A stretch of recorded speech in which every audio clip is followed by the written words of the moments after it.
Okay, people. Today, I want to talk about something that happened this weekend. I already posted this to my Facebook page. Today, we're going to talk about a young lady I had the pleasure of speaking with on the weekend. I think it was on Saturday.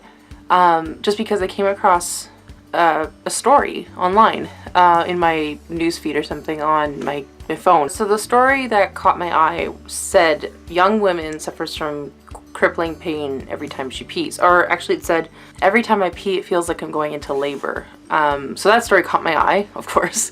And I was like, okay, we'll see what's going on, see what the story is about. The story started off on mirror.co.uk. So it's a European online site. And of course they start off the story by telling you like something to catch your eye or catch your attention. And it was talking about how for the past 23 years, a young lady named Sabrina Binns has never been able to urinate without having some excruciating pain. So if you've seen my video about 10 things you should know about your bladder but probably don't video, in it I think it was like towards the end of the 10 things, I had talked about bladder retention and how much I said I did not want to ever experience that.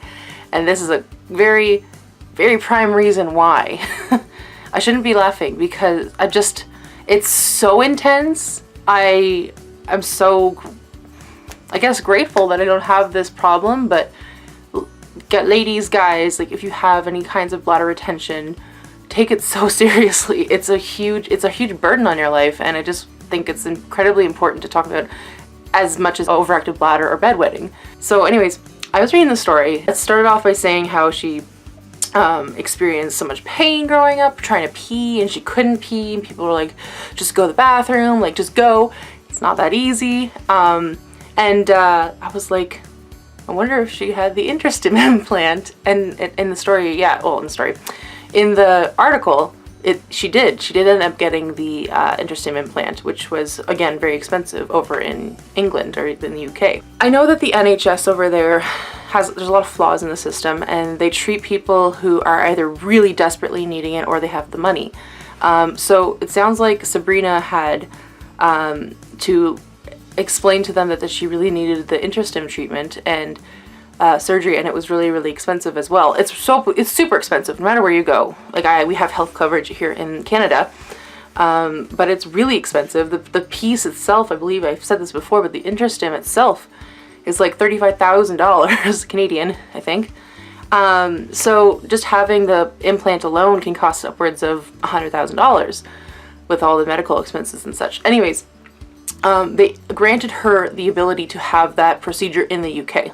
So it sounds like she's had the procedure, and I've said this before, I think what happens is with the Interstim, well, I know what happens is that it's good for both overactive bladder and bladder retention. Doctors prescribe this surgery for both situations, which is lovely because it's actually sending signals to your sacral nerves, which sends them up to your brain to tell you to pee or not to pee, or it just like it counteracts the signals in your brain that are telling you to do one or the other.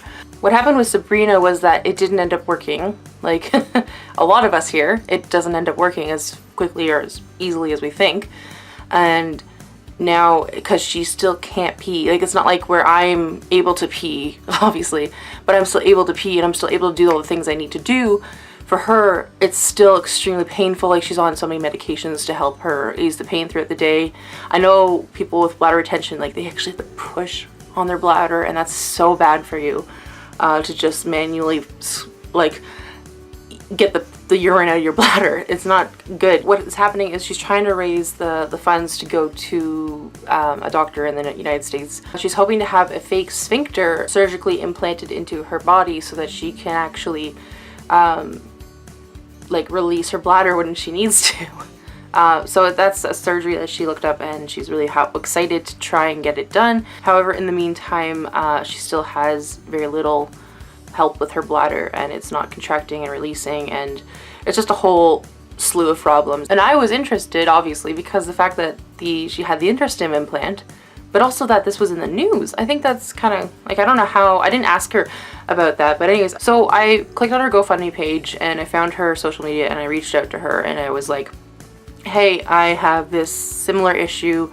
but with overactive bladder, and I've had the Interstim for a year now, and it's like you're telling the story of all the people who have the same problem with Interstim not working in the 20% bracket of like 20% of us who have this problem with Interstim. Anyways, I was just like I just kind of blurted out my story real quick and then said, are you interested? Is it okay if I make a video about this? Like, I have a channel and I talk about bladder issues and my story and everything. I'm like, is that okay? Can I talk about you? And then she said, sure, of course, like anything helps. And then I said that I was going to donate. So I donated $100 Canadian, which is like 60 pounds or Great British pounds. And then I said that I would just film a video about her and tell her story for her, because I think it's super important. Anytime anyone talks about their bladder issues, I want to be there to support them. I just think that no matter who you are, it sucks.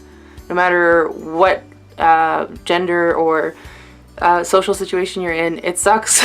Like, I am so fortunate that I'm still happily living in Canada where there's still free healthcare, and it still sucks because my bladder still isn't working the way I'd like it to.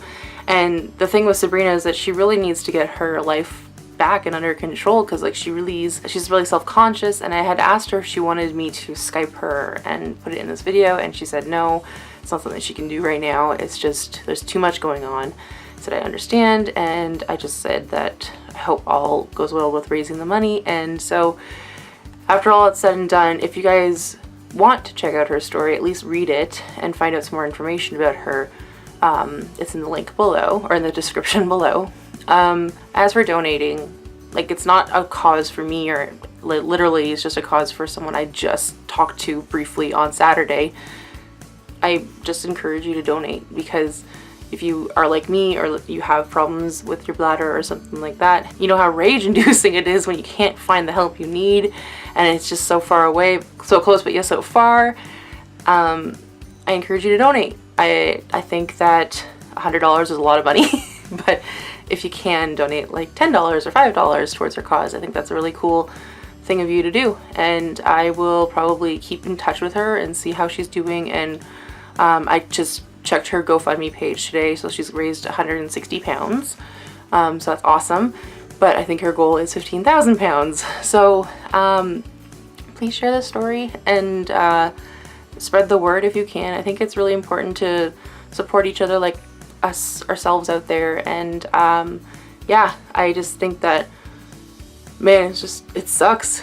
It sucks when you live your life and use your bladder like every other person. Well, not every other person, but like a lot of people. And it's just one of those basic human needs, and you just can't do it, and it's horrible. And I think retention is just the worst. Like, I'm so glad I don't have it, but at the same time, no matter what bladder or bowel syndrome or issues you have, it's demoralizing, dehumanizing, and it's just so hard to deal with. So I encourage you to donate and read your story and just say I sent you or something like that. But yeah, that's what this video is about today. It's just not my regular video, but I just thought I'd share, because I said to her that I feel so strongly about it, and I just wanted to tell the world. So this is my way of doing it. Anyways, I hope you guys enjoyed this video. Comment if you have anything you want to say in the bottom or in the comments. And yeah, so I will see you guys next time. Bye.